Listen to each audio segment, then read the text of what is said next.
Antagonists are a pretty important part of storytelling. Sure, not every story needs one, but there's a reason why most do, and many of them have become cultural icons over the years. I'd argue that they're even more important within video game storytelling, as they not only fulfill their usual purpose to create conflict and oppose the protagonist, but they also provide a mechanical challenge that a lot of games rely on to put in conjunction with the climax of their story to provide an impactful ending. Many developers like their climactic moment in their game to be a combination of a fun or difficult mechanical challenge with a memorable story beat, and the final boss battle with the antagonist that has been opposing the player all game is a great way to implement this. But there's a catch to this. There are pitfalls to writing an antagonist in a video game that aren't present in other forms of media like books or films. The main one being how to deal with player agency. The difficult thing about games is that the more freedom you give a player, the more shaky the fundamentals of your storytelling become. Any D&D dungeon master who's a bit too fond of their own story will tell you, once you introduce it to the players and allow them to do whatever they want to do, it all goes up in smoke. Unlike books, films, TV, etc., where everything is set in stone exactly how you want it, in video games, the storyteller always has to keep in mind what the player might do, and that changes how traditional structures are written, such as the topic of this video, the antagonist. So wake up, Mr. Freeman. Wake up and smell the ashes.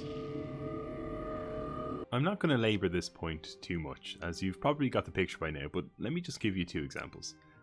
In The Empire Strikes Back, the pivotal moment comes when Luke faces Darth Vader in Cloud City.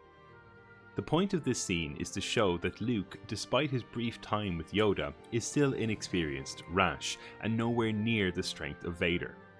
It's an important moment in the trilogy as it both establishes Luke's position when it comes to Vader and as an extension of the Empire as a whole, and sets up his comeback story in Return of the Jedi. In order for all of this to happen, Luke has to lose to Vader, and he has to lose pretty convincingly. That's no problem to do in a film, but how do you write that scene when you have to take player agency into account? You could put it into a cutscene, sure, but it's the player's first real face-to-face fight with their antagonist, so taking away control would feel pretty bad.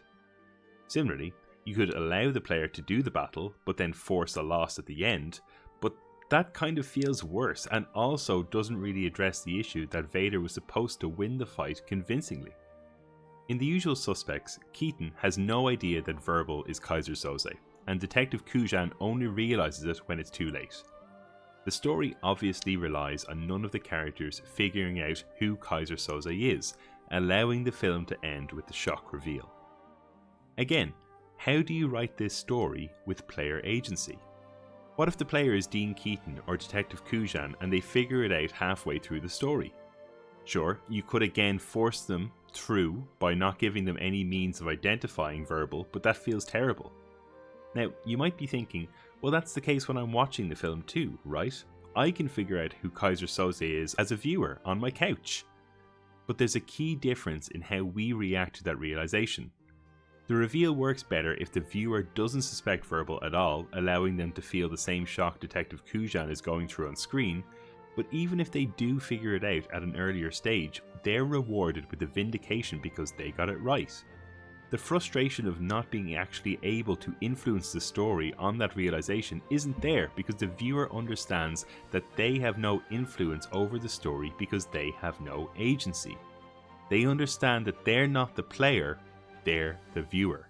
For the vast majority of video games, this issue gets addressed by what I like to call doing a Bowser. The antagonist will show up either directly or indirectly at the start of the game to trigger the call to action, and then they'll retreat and stay in a castle for the remainder of the game until the player is strong enough to challenge and beat them. This means the writer can allow the player their agency while not worrying about how that could impact the antagonist. Usually that agency will be directed towards slowly chipping away at the antagonist's power through resolving smaller local issues the antagonist has caused and defeating their henchmen. The next question a video game writer tends to need to answer is, why would the antagonist just sit in their castle as the player slowly gains power and chips away at their influence? Now, if we're still talking about literally Bowser, the answer here is they kinda hand wave it off. Bowser is happy to sit in his castle while Mario absolutely ruins him, showing up occasionally to be defeated. It doesn't make sense, but it is what it is. No one is expecting a perfect, cohesive narrative from the Italian plumber who travels the multiverse using sewer pipes game. But some games that do a Bowser do care about their narrative, and this is a question that needs to be answered. And while there are a ton of ways the writer can go here, I think there are two common answers to why antagonists ignore the player until the final showdown. These two are: the antagonist doesn't know about the player character, the antagonist underestimates the player character. There's tons of examples for both of these points, but since this is a video about Baldur's Gate 3 and I haven't mentioned it once yet, let's continue to not talk about Baldur's Gate 3 and let's talk about Baldur's Gate 1 and 2 instead. So Baldur's Gate 2 fits into example 1, the antagonist doesn't know about the player character. Irenicus sets a trap for you in Spellhold halfway through the game, and it works, and you're half dead as a result. He sets his vampire sister on you and goes off to continue his plan. He expects Bodhi to easily finish you off, but through a series of unforeseen events, she doesn't. You escape, and so the game continues on with Irenicus thinking you dead, until you show up at the end ready for the final showdown. Baldur's Gate 1 fits into example 2. The antagonist underestimates the player character. Sarevok, the antagonist of Baldur's Gate 1, knows who you are, but underestimates you, believing you to be completely irrelevant without your mentor Gorion, and just sends assassins after you for most of the game, while he goes off to do more important things once he has killed Gorion. This method is less plausible unless you really drive home that the antagonist shouldn't care about you and has better things to be doing than chasing you around the game. And I think Baldur's Gate 1, in fairness, actually delivers on this pretty well. You start the game as a level 1 D&D character. All it takes for you and your entire party to get wiped are literally several bandits with bows, or a few bad dice rolls and a wolf. Sarevok, on the other hand, is a level 15 fighter. He's not wrong thinking you're nothing to him.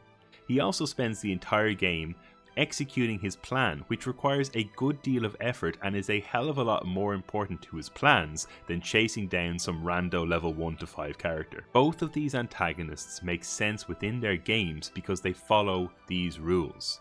They remove any chance of player agency interfering with them as they disappear for the entire game, but they also don't have a reason to use their strength to squish you before you can challenge them properly. It makes sense that they are sitting in their castle. Okay, so with that out of the way, the title of the video mentions Baldur's Gate 3, so it's probably around time we spoke about it. Let's talk about the issue with Enver Gortash and why he doesn't really work within the narrative.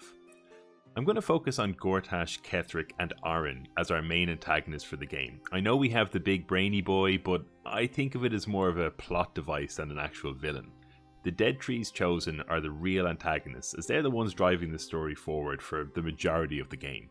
So, for all of Act 1 and the majority of Act 2, none of what I've just talked about is really an issue.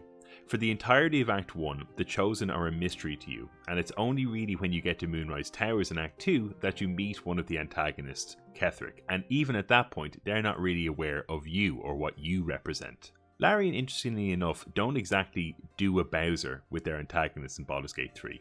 This might seem like an odd thing to say, as Ketheric is literally chilling in a castle, but crucially he's not locked away. You can interact with him at any time, and the castle as well. Now, if you do so before advancing the main story and removing his invulnerability, it's not going to go well for you, but there's nothing stopping you from doing it. The keen-eyed among you will notice the video isn't titled Why Ketheric Thorm Doesn't Work, and that's because while Larian does allow player agency to interfere with him, he still remains a narratively cohesive villain throughout. Despite being one of the antagonists of the game, he has no reason to oppose you initially, and while you can go around in Act 2 and fight some of his henchmen, his primary focus is on his mission, in a similar way that Sarevok was in Baldur's Gate 1. Ketheric's purpose is to gather an army and march on Baldur's Gate, and you arrive right at the cusp of that. Besides that, the only thing he cares about is his quest involving the Night Song, and that is something you can interact with, but when you do, it kickstarts the end of Act 2, which involves an attack on Moonrise, and so he's incentivized to stay in his castle, which is a defensible position. Ketheric differs slightly from Sarevok and Irenicus in that he doesn't follow all of the rules. He is present in Act 2 and he is aware of the player. But despite that, there's nothing the player can do to make him narratively incohesive.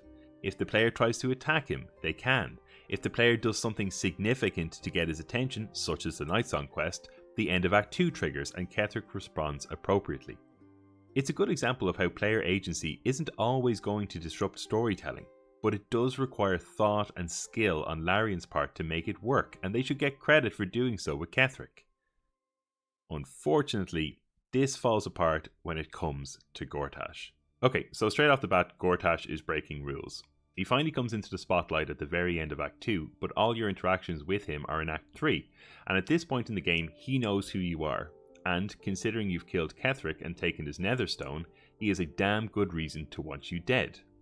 And there is no way he should be underestimating you at this stage. You've just killed his ally who was supposed to be immortal. The first time I played Baldur's Gate 3, I had no idea how Larian were going to resolve this.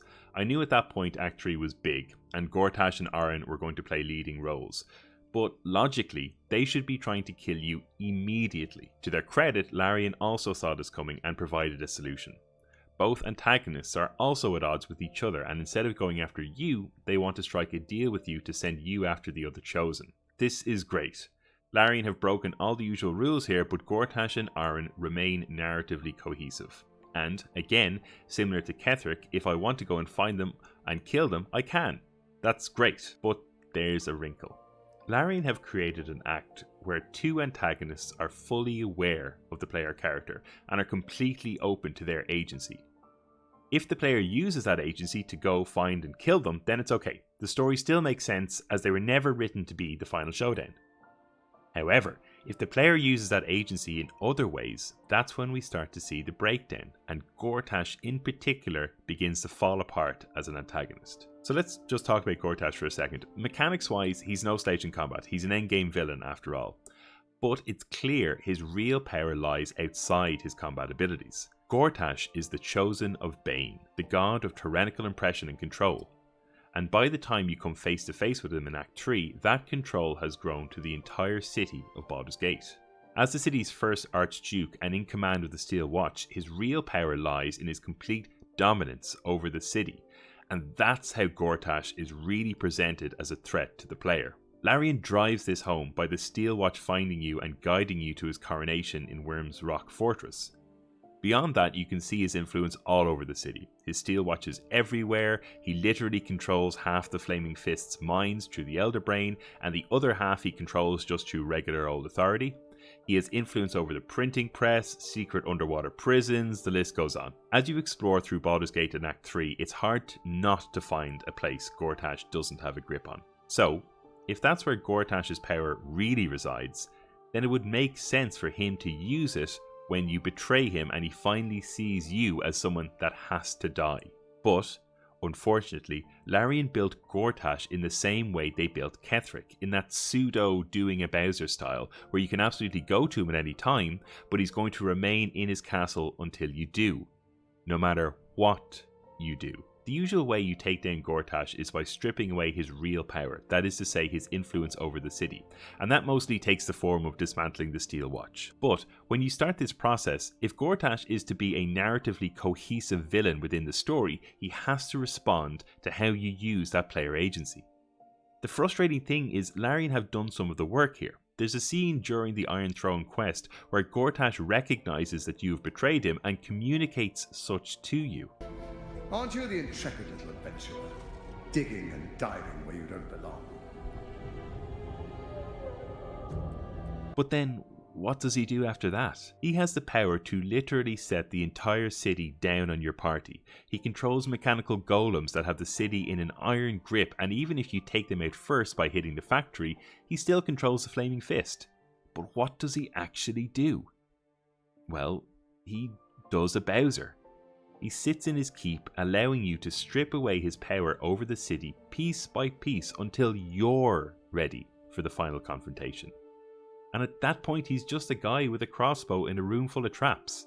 Enver Gortash is someone who is set up to be a conniving genius, someone with the power of a whole city to wield against you, and yet when you finally get around to challenging him, he shows about as much Machiavellian instinct as an antagonist of a Super Mario game. So, does this really matter? I mean, I'm recording this outro the day after Baldur's Gate 3 just won the best game in the Game Awards, so no, it doesn't. So sorry for wasting your time. But in all seriousness, I think it is important. I mean, video games do get a bit more leniency when it comes to stuff like this, gaps in narrative cohesion, because people understand that player agency is a thing that's different in video games, and people love player agency. If you put your antagonists in the world and you can interact with them in different ways that other players can interact with them, people love that, and that's what generates stories, and that's what gets people talking about games like Baldur's Gate 3, and something that CRPGs do very, very well. However, I think if you're aiming for the tippity top, the real pinnacle of storytelling, then I do think it is worth keeping in mind player agency and tying that in and maintaining narrative cohesion with stuff in your game like antagonists. Because if you don't, there is a fine line between Ketheric Thorm and Bowser. Thanks very much for getting to the end if you are still here watching, and if you are, there's a chance that you like this video. I do random things about games that I'm playing, just thoughts that occur to me as I'm playing, and I try to put them out once a month. Schedule gets a bit hairy at times, but I try to keep to that frequency. So if you do like the video, go and check out some other stuff, and leave me a comment about what you thought of the video, and subscribe and like it if you do. Really helps the channel, because I'm quite small and always trying to get new subscribers and such. But the main thing is, thank you very, very much for watching, and I'll see you again in the next one. Bye bye.